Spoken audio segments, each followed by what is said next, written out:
Hello, everybody, and welcome back to TartleCast. You're here with Alexander McCaig and Jason Rigby. We are live in the studio this Sunday. Sunday. The work. Everybody's throwing footballs, and we're over here. Talking about AI. Yeah. Who's more boring? Should be talking about it. I've never really been interested in football. Me neither. I like soccer. Soccer's kind of interesting. Soccer's kind of cool. I like the aspects of, like, with the Olympics is the country geographical aspects of it. Yeah. Like, you have these players and they come from all over. Like Argentina seems to create, these that. amazing players. So it's kind of cool. Yeah. And the Olympics are that way too. I think it kind of shows the best. Not to sidetrack too hard, but have you seen soccer golf? No, but this sounds interesting. So, they do disc golf with Frisbees? Yes. Well, now they have these like huge putting holes that are big enough for a soccer ball. And you just run around and kick a soccer. Oh, yeah, people would do that. Oh, so cool. People do any type of, if you can create, we're apes. We're made for competition. Yeah, ball sport. We like anything we have to compete against each other. Speaking of competition. Yes. So I want to talk about real intelligence versus artificial intelligence. And then I want to get into the Tartle difference. Is this like a simple thing? You go to a grocery store. Yeah. If I give you two options, do you want the artificial sweetener or the real sweetener? Do you want the artificial? This sells a lot. I know, but do you want the artificial apple or the real apple? Yeah, exactly. You want the artificial meat? Now, this is a good one for people who want artificial meat or real meat. Yeah, exactly. Okay, there's my point. All right, so let's go. Artificial intelligence has made remarkable strides. We know that, and it's kicking ass. We talk to AI companies every week. But there is a fundamental gap. Yeah. And it persists. And the gap between artificial and genuine human intelligence, the fake apple and the real apple, AI systems can process vast amounts of synthetic or scraped data, but they fail to capture the nuanced contextual understanding that characterizes human decision-making. That's exactly right. When I walk into a room, there is so much about Alexander's history and how I perceive situations, how I feel about things that lead me to act a certain way or speak certain words dependent on the setting. You can't know those things as an artificial intelligence system because you are not inside of my brain pulling all those really rich, unique perspectives and moments in my personal history that I've cataloged in an internal level, which is my implicit knowledge. It's my implicit knowledge, not my explicit stuff, but the internal things. Because you don't have that, you are stuck in the world of artificial intelligence. Well, it's so funny. The other day I was listening to an AI podcast, and the guy was saying, he's like, well, we're using all this expense to have human labeling, where they have to pay people to label. Yeah, can you label and then tags. The crazy part about it is he was saying, well, technically all human data is labeled data, but he's forgetting about the contextual and the consent part in what is actually happening in the human brain. As far as when you're labeling something that's external for me, that's different than when you're internally labeling, when you're subconscious, where the AI is looking at something that's private, maybe my browser history, and I haven't told my parents yet. I'm 14 and I haven't told my parents yet I'm gay. Right. And then now all of a sudden you're going to take that data and that's human. It was such a generic, it was kind of almost, you could tell this person's been out of the loop and been stuck in a lab. Yeah. And there's absolutely. Scientists get this. There's another element to this too, Jason, is that because the data they have retrieved hasn't been permissioned to them appropriately, and they haven't been able to get their hands on private data from people like you and me, the pace at which it's been able to evolve has been nil. They've used everything that's already out there, and then people are creating new content like images or Facebook posts or Twitter posts that are created using artificial intelligence, but it's not new information. No, and it's also, this is a perfect example because they were talking about this, the human labeling is, if I look at a picture or I download a picture, and then another person labels that picture, because that's what's happening. That has no context of why I downloaded that picture. You have no idea. You have no idea that I love surfing and I was looking at this beach and I've been there with my children. What about when you go to a museum, you see a piece of art? The way you see it is completely different from the person to the next to you, but it's the same image. Now, in artificial intelligence, it can't distinguish values like that. Why? No. It hasn't had the ability to actually get real intelligence. Yeah, EV, emotional value.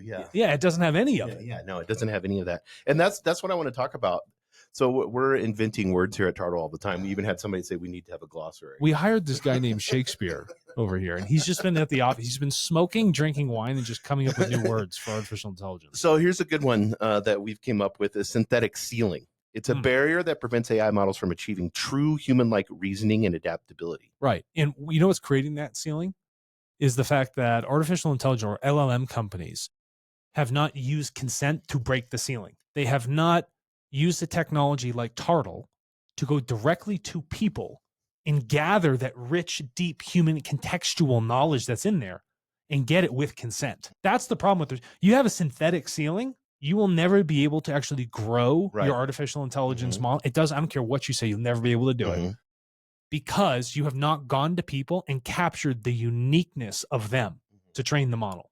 There is no fine tuning to any of those things. Your ceiling is right there because you never found a proper technology to fix the consent problem. Yeah, it was so funny. I watched this is going to go hand in hand. Just up here on the road, I watched a kid the other day at a stoplight. I'm at the stoplight, and on the other side, there's a kid in like a sports car, and you can tell he's like a teenager or whatever. Oh yeah, sure. He decides that he's going to flip around, drift.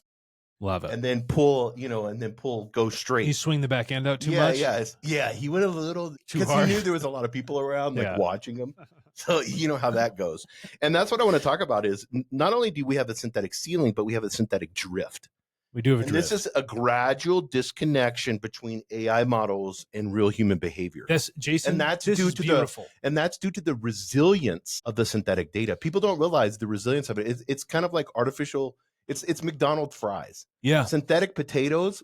How long does it take before the mold? That doesn't decay. Yeah. But what happens is as the system becomes more biased by the synthetic data, it's tracked to that information. The models track to it. New models get trained off on top of that. So then we're drifting away from real evolution in consciousness and understanding, which AI could help with. And we're just going into the most synthetic artificial intelligence. You already have something fake. Yes. And then you're going to synthesize it further. Yes. And that's another one that we've came up with. It's called reality gap. The measurable disconnect between how AI performs in testing versus real world human scenarios. And we've seen this, right? There's a distinguishing delta between here is Alexander's true behavior and what he's really going to do, and this is what was predicted because of the synthesized information. Yeah, I asked ChatGPT AI how many AI models fell due to poor training data, and it said 73%. Yes, 73%.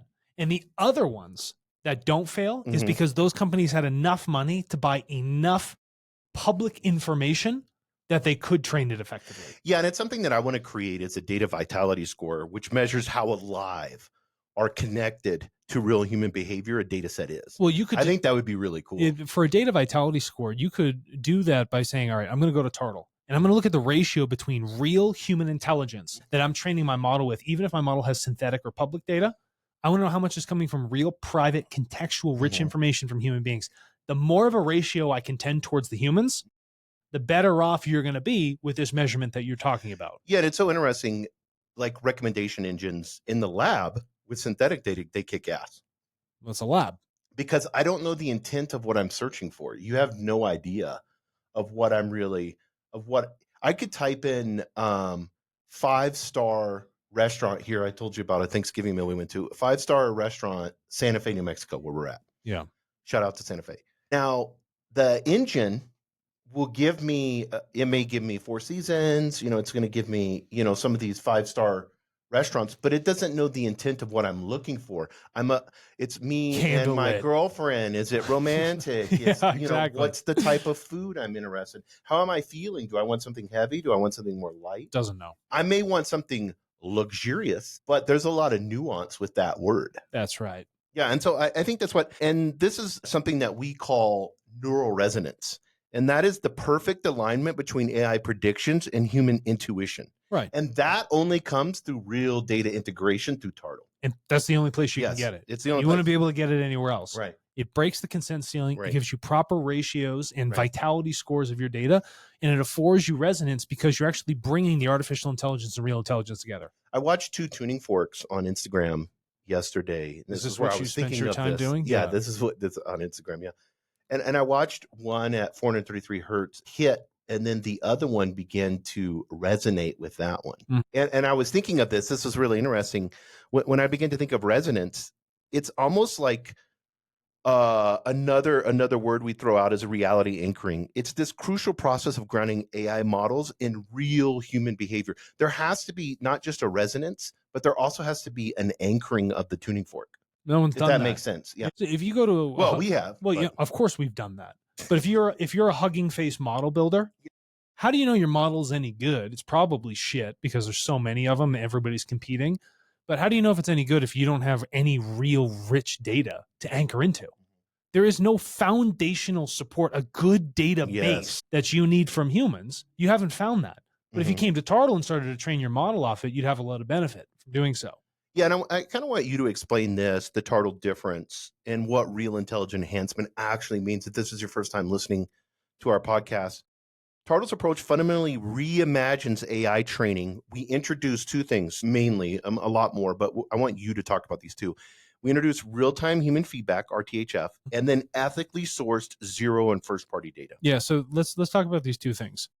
That ceiling you were talking about, that synthetic data ceiling, that happens because there's a lack of consent. So when you go to ethically source something, you have to get permission from Jason to share that data with me as a large language model or AI company. Right. Jason, I will give you X amount of dollars if you share these data points about yourself back to us. Do you consent to doing so? Yes. Oh, great. Fantastic. Yes. Look at this balanced, ethical transaction that just occurred. And I came to you and you know exactly what's being shared, who it's going to, and how it's being used. Now, yeah, that's amazing. That right there allows you to unlock this thing called real-time human feedback, which means that using the Tartle technology where you have the real intelligence API. So if you are connecting via API into the Tartle marketplace, you can actually, in any sort of frequency or cadence, pull in all of this direct feedback from human beings to constantly fine-tune your model. You can't do this anywhere else. Which I like to call a human resonance loop. I like that. Because the human resonance loop is where AI systems achieve harmony with actual human decision making. All right, Shakespeare, this is too reasonable. Human decision making, and this is really cool. What the AI can, with Tartle data, can do is see these patterns. Yes. Because we do have patterns. We do have patterns. But why are those patterns occurring? Yes, we understand. How do I feel in that? What is the true interactions? What are the cause effects? What are all those soft things that are missed but are really core drivers for humans? And what we're going to find here is that there's a measurable delta to see if your system's truly effective. There's a measurable delta between what Alexander says he's going to do and what is observed of him or what is predicted from that observation. Now, if we can get the prediction from observation to marry in to exactly what Alexander said he's going to do and ends up doing, that delta goes down to zero. You have one of the finest artificial intelligence systems. Yeah, we call it intelligence bridging. I like this. So yeah, it's the process of connecting artificial and human intelligence through the platform Tartle. And what we see is when we do this is we're seeing average improvements of at least 30% of model accuracy across all different types of applications. If not higher, because you're reducing, not only are things becoming more accurate and more timely, you're reducing the biases you have from synthetic data. You're making your model more robust. Right. Okay. So whether it's 30%, maybe even it's 100%, depending on whatever your model is that you're trying to adjust to, mind you, we're probably not that beneficial for aerospace engineering artificial intelligence. We're talking about data coming from people. Okay. I mean, if you're sourcing data from aerospace engineers, if you're creating a new seat, if you're creating a new seat and in first class, and you would have a conversation with people, our coach or whatever, that we're more than happy to do that. Or if you're getting data from engineers that say, here are our preferred mathematical models we use, that's interesting. Yeah. Oh, maybe me as a AutoCAD business with AI, we had so much weighting into one model because we thought it was most effective. But in reality, when people are actually going out and doing it, they're using something completely different. You wouldn't be able to know that unless you go back to people. So whether that gain in efficiency or robustness in your system or accuracy is 30%, over time, that will only tend more closer to 100. And I want people to understand, especially you data scientists out there, the technical architecture of real intelligence interrogation. So what does this look at? And there's several key mechanisms that I want us to get into. Number one is zero-party data, and I call it the foundation. The direct user-provided information to Tartle's marketplace, explicit consent, context for each data point, that's important, and then rich metadata, including situation and emotional context. Right. And that's the part that. So when you integrate with Tartle, what you're talking about, this real intelligence integration, and you're a data scientist, the data comes labeled, it comes structured, it comes with rich context, and it's reduced in demographic bias because you can apply filters to make sure that, like, if I want a truly representative data sample, I can do that. You can also ask whatever question you want. Anything you want under the sun. How does this make you feel when you read this paragraph? And if people don't want to share it, they don't have to. So that's the beauty of it. You're going directly to the source. It's not like I got my water downstream, after it's been hit by the water treatment plant, right? And everybody's, gone to the bathroom in it and thrown their trash into the, the public riverways. No, I'm going to the top of the mountain to get the cleanest, most pristine mountain river water. That's why would you go anywhere else? And that's the real-time human feedback loops that we have, because it allows not only for dynamic adaptation to changing human behaviors and preferences, but it also allows a reduction in bias. And how that works is, in our marketplace globally, we have 226 countries, millions of people on the system.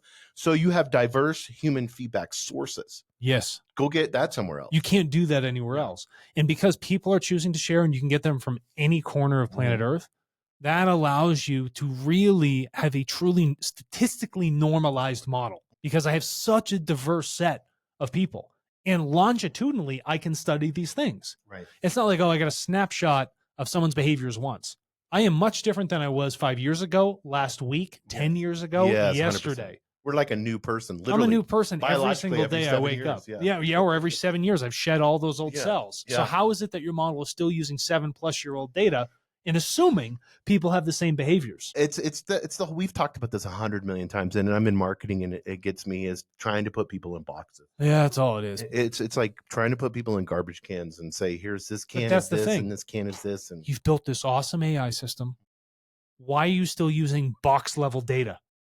You've built this Ferrari and you're putting like 83 octane in it when you should be putting like 95, 97, 101 like jet fuel in it if you really could.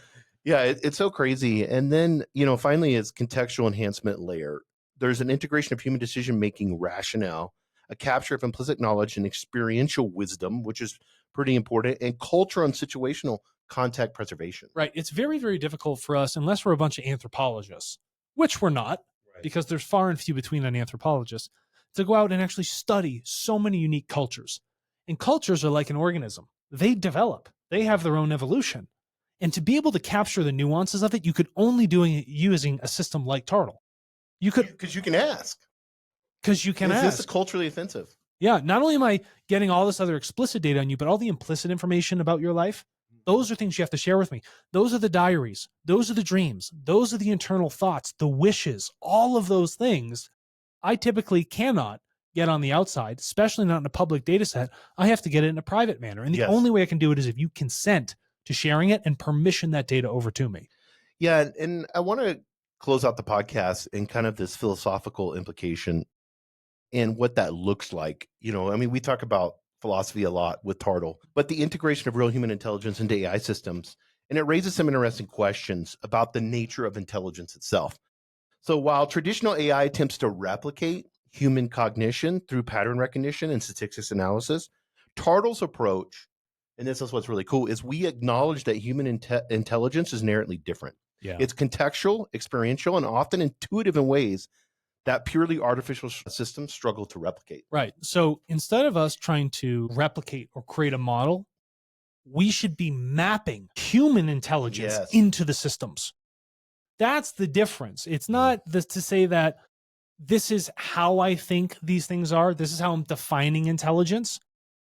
Don't define it. Right. Let the human being and what they're doing map into a system and let it follow that. Let them train it.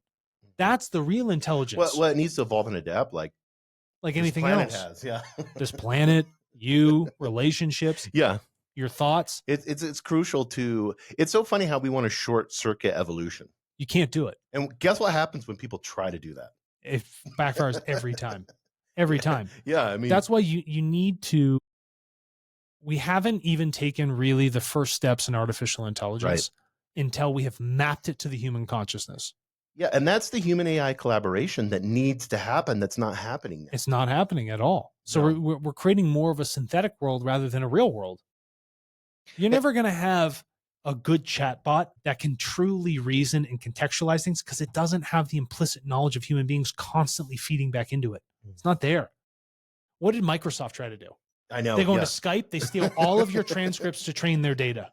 Right? Everybody's taking all these weird, obfuscated, illegal, unethical practices to get that rich contextual information. Your hospitals that you go into are installing listening microphones to capture that rich contextual data because they're not getting it from you with direct permission. And you know what they say?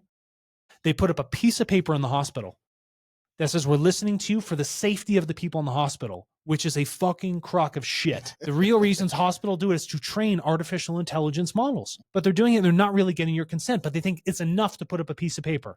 When you're in a hospital and you're sick and you need care, do you think you're reading a piece of paper on the wall that's talking about how microphones are listening in on your private conversation with your doctor?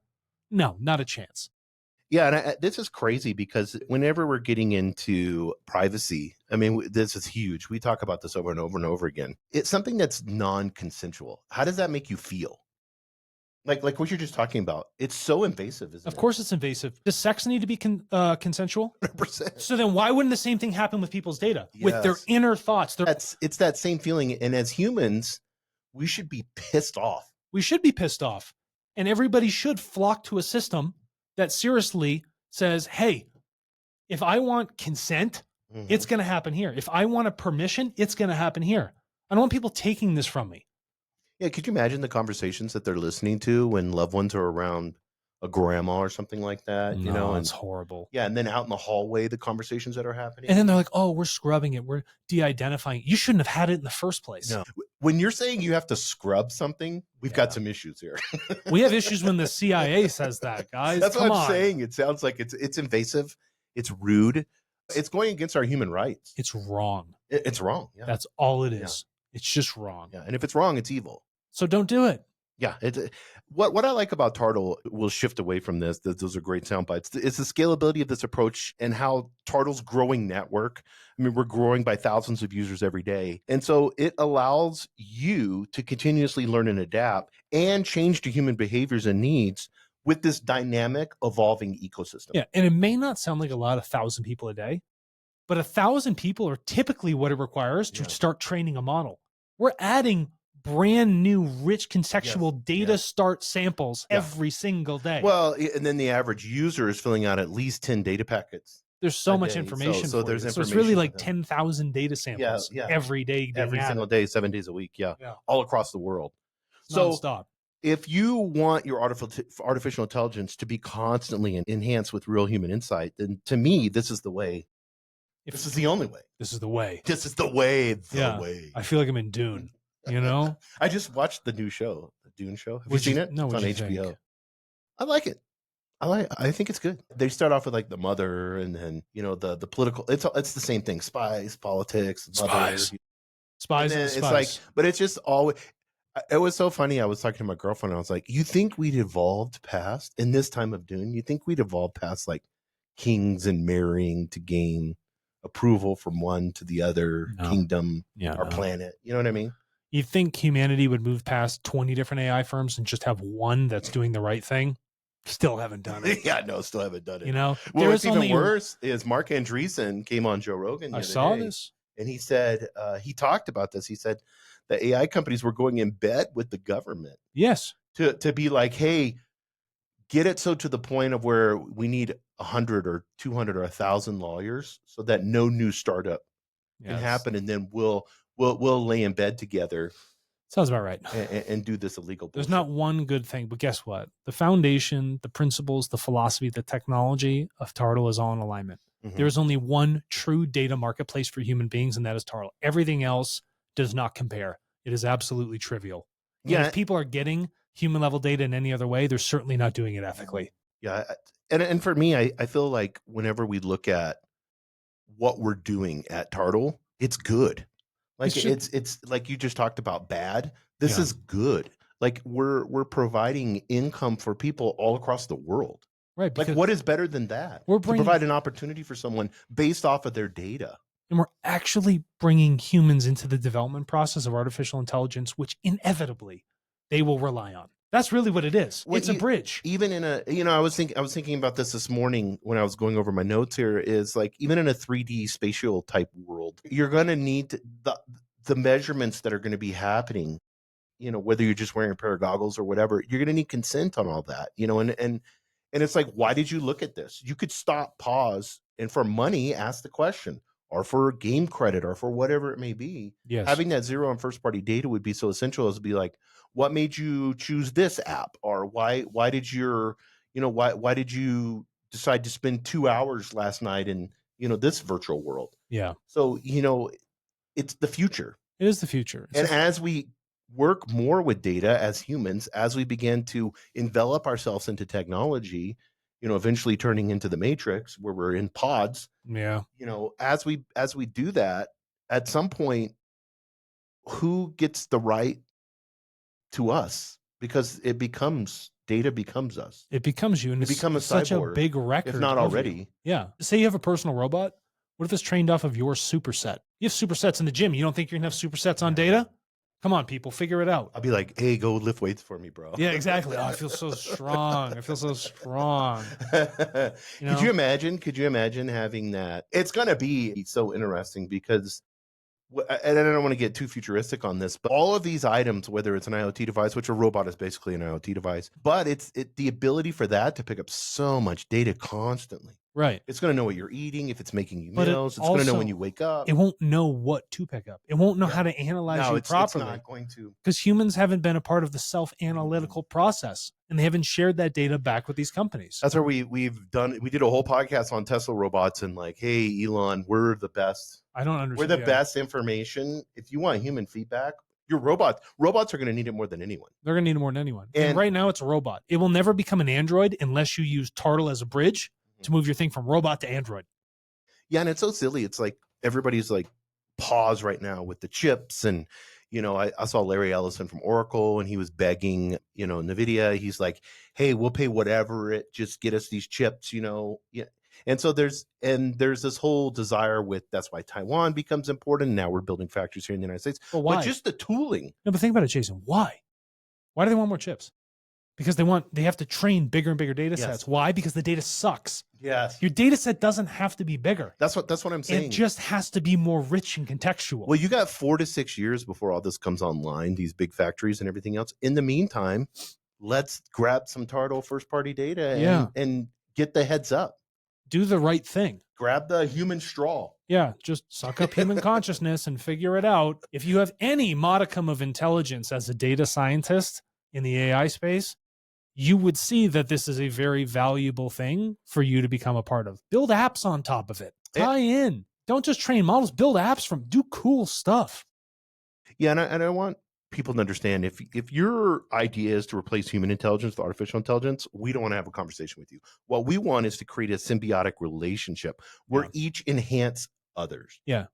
Both of them have to work in lockstep. Not, I just want to launch AI so far ahead, I don't really care about the development of humans. If that's that, we don't align with you, and that's not a process we want to work with. Yeah, because the irreplaceable value of a human. If you say they can be replaced, scale an AI and have power, we get that, but that there has to be this collaboration that respects both. Yeah, and if it's not there, we're not collaborating. So that being said, thank you very much for joining us today on TartleCast, and we will be back live soon. See ya.